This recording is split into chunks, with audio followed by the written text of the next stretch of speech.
This French-Canadian journalist just messaged me wanting to know what the hell is going on with New Zealand house prices, and she travelled here all the way from Quebec to find out, because Kiwi house prices are down and have stayed flat even as interest rates have fallen. So from that outsider's view, she can't believe what is going on in New Zealand.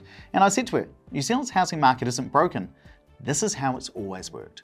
But to see if that's true, we need to start by finding out what is really going on with New Zealand house prices, how long flat property markets tend to last, and the surprising reason you can still build wealth even when house prices are flat. Now, house prices are down 16% from the peak, and I feel like people have been waiting for a property market recovery that they keep waiting for, and it just kind of hasn't happened yet. Property prices aren't rising, but that fall is even worse once you adjust for inflation. Currently, inflation-adjusted house prices are down 26%. So what the hell is going on, Andrew? Yeah, it's really tough because when I sit down with an investor and we're looking at their portfolio, anyone that's bought over the last few years, even if they've had some wins previously, they look at the most recent time and they're like, this sucks. Like maybe the end of property investment is here. It's never going to recover. But you've got to remember, actually, a flat market's normal, and we've had 4 big booms since the 1990s. Now, between each boom, you get this flat period or falling, and that market tends to last around 4 or 5 years. But remember, just because something happened in the past doesn't mean it's going to happen again. However, often with things like property, these things are cyclical. Well, let's go through it, because if we look at New Zealand house prices and strip Auckland out, because sometimes Auckland and the rest of the country are going up at different times, and that can make it seem like house prices are always going up. But if we exclude Auckland for now, there was this really flat market between 1997 through to 2002. It was 5 years of a fairly flat market. If we look at between 2007 through to about 2015, again, it was about 8 years of a relatively flat market before we saw another boom. And then even over the last 3 years, yeah, we've got that flat market. So the fact that it's been relatively flat for 3 years after we've had this massive boom, it's kind of normal once you start looking back. It's normal for the market to be flat for a while. If we look at Auckland as well, similarly, between 1997 and 2002, 5 years of a flat market. After the GFC, another 5 years of a flat market. Then we had this massive boom in 2016. The Reserve Bank came out, brought in much tougher LVR restrictions if you were buying investment properties in Auckland. We got 4 years of a flat market, and now we're 3 years into another flat market. And I was actually out for dinner with one of my friends. His name's Dan. He's a financial advisor. He helps people invest in like shares and managed funds. And he was saying it's really interesting. When I talk to some people who are my clients who invest millions of dollars, but who also own investment properties, he's saying for the first time that he's been in New Zealand, because he's from the UK, he's starting to see a shift where people are thinking, oh, I haven't seen a recovery yet. Maybe this is going to be the new normal.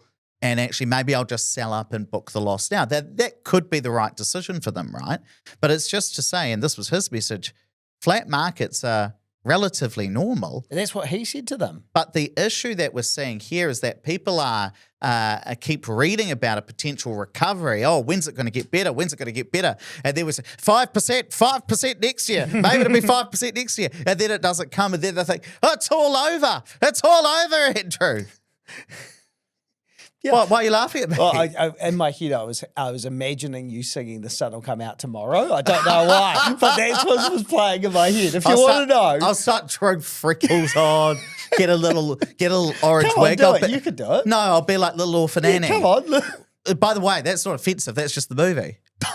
But I think the important thing to remember here is that, in a flat market, some things are going to happen. So in that time, property prices might be going back or they might be staying flat, but incomes tend to catch up to house prices. And house prices, yes, they're expensive, but they become more affordable. And that's certainly the case since You're talking about relative to incomes, though, right? Yeah. So if you have a flat house price market, house prices aren't going up, but incomes are increasing, then that's where incomes are catching up to house prices. And actually, if you think about that, the house price to income ratio went from 6.2 back in 2019, and then it went mental as house prices spiked up, but incomes, they crept up a bit, but not to the same extent. So in 2022, that price to income ratio went from 6.2 times to 8.3 times. So way more expensive relative to your income. And now it's fallen back down to 6.5. So it's still slightly higher than that 6.2, but it's way more on par with what it was previously. It depends which data you look at, but by some measures, house prices or houses are more affordable today than they were at the end of 2019 before we went through the COVID boom. And that's what happens in the flat market, which prepares for the next cycle to go again, where without realizing it, because house prices have been flat but incomes have been rising, you start to see that it creates the conditions for the next boom. Now, that one thing that's going to surprise people, though, is, but my income hasn't gone up. What are you talking about incomes going up? What we tend to see is that household incomes are rising by around about 4% per year on average, depending on which numbers you look at. Others will have it at 3, others might have it a bit higher. But even if your income hasn't gone up, incomes generally tend to increase and have gone up. And I think the thing to remember before you'll jump on YouTube or leave us a comment on Spotify to upset Ed, we're not saying house prices are cheap. What we're saying is relative to income, house prices are more affordable than they were at that boom period post-COVID. Now, you can also see this in the data around who's actually buying. So first-home buyers are really taking advantage of this more affordable house prices, again, with that disclaimer. Now, CoreLogic data shows that first-home buyers are currently making up almost 30% of the market. So I think it was like 29% at the moment. So of all the people buying houses at the moment, 29% of them are first-home buyers. That's the largest share of first-home buyers that we've ever seen. Meanwhile, people who are shifting house, like upgrading or downgrading, the movers, we're seeing fewer of those at the moment. And it could be a number of things, but maybe it's because their house value's gone down, so now downsizing doesn't give them the money that they wanted, or there's less equity to be able to upgrade their house, and so they may be sitting on their hands. But I think the key thing here is because first-home buyers, they're entering the market for the first time, they're really taking advantage of this more affordable environment. Now, I just want to bring it back to inflation for a second, because something that I think people often get wrong is they think that if house prices aren't beating inflation, so if inflation's at 2% and house prices are only going up by 2%, then they think that they're not making money out of property. And often that's not true. And the reason behind that is people always inflation adjust house prices without bothering to think about, but what about the mortgages? Those fools. Well, it's just to say that let's say you buy a house for $500,000. You put in $100K as a deposit, borrow $400,000. If the house goes up by 2%, well, that's a 10% return on the money you put in. Now, if you bought that house entirely with cash, I would agree with that analysis that, okay, to beat inflation, your house needs to go up by at least 2% per year.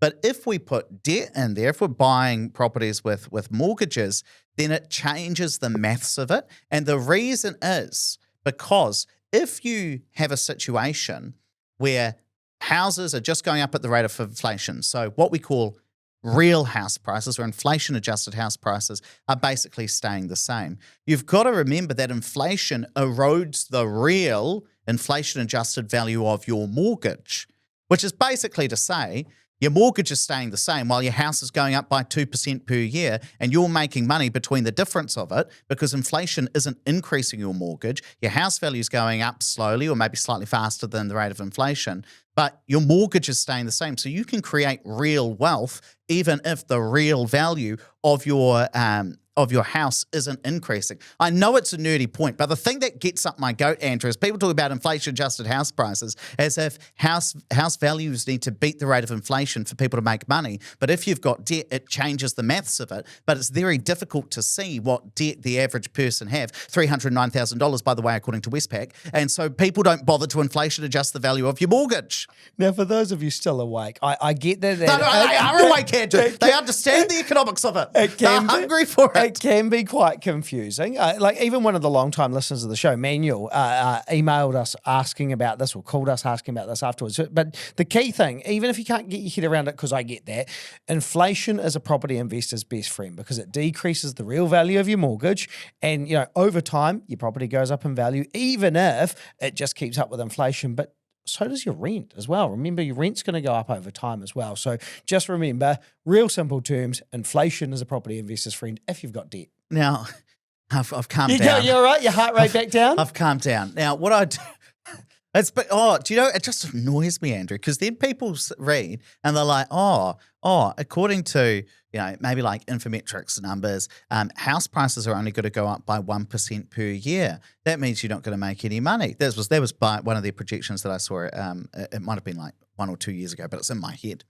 And then you think, okay. It's played in your head nonstop since. Thanks, Infometrics. But then if you say, okay, well, if inflation's 2 or 2.5%, we're talking about 3 to 3.5%. Once we introduce the debt in there, if you're using a mortgage multiplier of, say, 5, so you're putting in a 20% deposit, well, you're potentially getting a 15% return on the money you've put in. All of a sudden, that 1% smaller return, that 1% inflation, like real house price growth, is actually quite a substantial return. And so I get that, you know, maybe what I said before was quite confusing, you know,